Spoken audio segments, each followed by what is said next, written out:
trying to pin down the true nature of any Fae creature is, let's be honest, impossible. After all, they're made of stories, and what they are at any given moment depends a great deal on who's telling that story. This is especially true when it comes to a creature from the Scottish Highlands, the Glaistig. The best we can do is attempt a distillation of whatever was widely known, or at least believed, about them.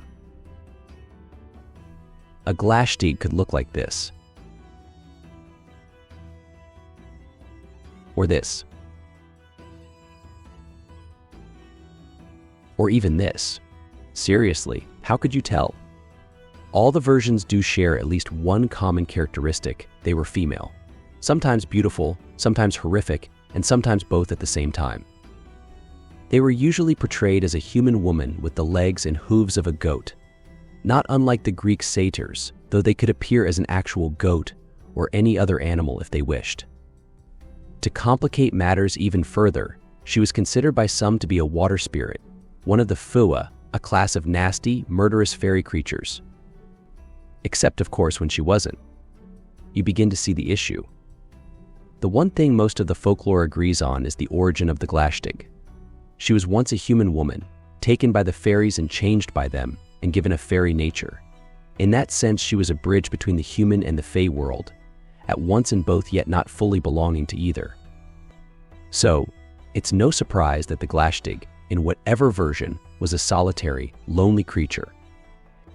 In her murderous aspect, she was believed to feed on human blood, like a vampire.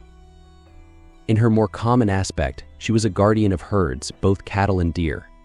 She tended to haunt a place, rather than a family, and perform her function of watching the herds regardless of who lived on the land, provided they showed her proper respect and tribute.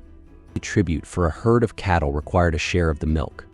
If she didn't get it, well, no one got milk. For deer, a share of the venison obtained in the hunt was expected. Likewise, if that wasn't forthcoming, it suddenly got very difficult for hunters to find the deer. This, however, was the extent of the Glaistig's anger. Once proper tribute was restored, all was set to rights. Quite a contrast of alleged natures. But wait, there's more. Dunstaffnage Castle in Argyllshire, Scotland, was reputed to be haunted by a Glaistig called the Elf Maid of Dunstaffnage. In this aspect, she took on some of the characteristics of both the brownie and the banshee. While also tending the herds, she was believed to do chores in the castle itself, doing sweeping and washing like a brownie. Since being a Glaistig and not a brownie, she didn't live inside the castle. She was often seen traveling the road to the castle for her nightly shift. However, similar to a banshee, the Glaistig would often walk the hallways at night making sorrowful noises if the residing family had a death or misfortune fall on them.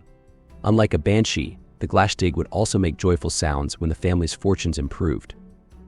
She was not, however, above playing tricks on the castle residents. Sometimes she would walk the halls making sounds so loud people couldn't sleep.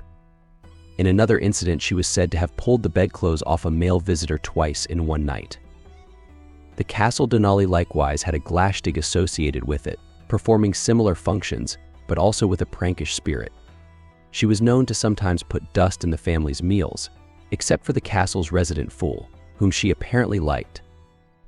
Glaistigs are very hard to pin down when it comes to what they truly are, or whatever people believe they are, at any given moment.